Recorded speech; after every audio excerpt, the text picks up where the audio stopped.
Hello बच्चों, कैसे हैं आप सब। बच्चों, आज मैं छत पे आई हूँ। आज मौसम भी बहुत सुहाना है, तो सोचा बस ऐसे ही थोड़ा आप लोगों को समझा दूँ वर्ण के बारे में। कल बच्चों हमने भाषा के बारे में बात की थी कि भाषा क्या है, कैसे कैसे भाषा का विकास हुआ। और बच्चों, कल मैं बताना भूल गई थी कि भाषा 3 प्रकार के होते हैं। एक मौखिक होते हैं जो मतलब हम लोग बोलते हैं, और दूसरा लिखित जो हम लोग लिख कर दिखाते हैं, मतलब लिख कर जो पढ़ते हैं वो लिखित। और तीसरा संकेत के द्वारा, जैसे लाइट बत्ती या फिर संकेत करते किसी चीज़ का, उसको सांकेतिक भाषा कहते हैं। बच्चों, आज हम लोग वर्ण के बारे में बात करेंगे कि वर्ण क्या है।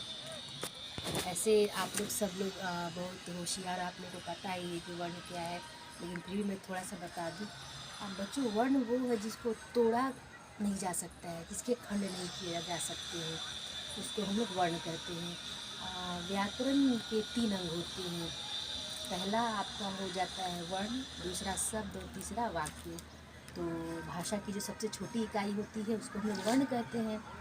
और भाषा की जो ध्वनि जो इकाई होती है, मतलब जो ध्वनि के द्वारा जो उत्पन्न होती है, उसको हम लोग क्या कहते हैं, ध्वनात्मक ध्वनि कहते हैं। और जिसको हम लोग लिख देते हैं वो क्या हो जाता है, वर्ण हो जाता है।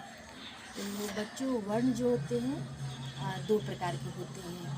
पहला स्वर्ण वर्ण और दूसरा व्यंजन वर्ण। तो स्वर्ण वर्ण जो होते हैं बच्चों, वो आपके होते हैं 11 होते हैं। हालांकि बहुत लोग कहते हैं 13 होते हैं, लेकिन अंग और अ को हम लोग अयोग वाह में जोड़ते हैं, इसलिए हिंदी में हमारे 11 स्वर वर्ण होते हैं। और जो व्यंजन होते हैं वो 33 होते हैं। और स्वर वर्ण जो होते हैं उसको हम लोग स्वतंत्र रूप से बोलते हैं, जैसे अ, आ, ई, ऊ। लेकिन जो व्यंजन होता है उसको हम लोग स्वर की सहायता से बोलते हैं। जैसे क है तो क व्यंजन है, उसमें अगर हम लोग अ लगा दें तो क हो जाता है। तो उस तरह ये व्यंजन हो गया 33 और वर्ण हो गए आपके 13। तो बच्चों, आज बस इतना ही। उसके बाद मैं आप लोग को डिटेल से बताऊंगी।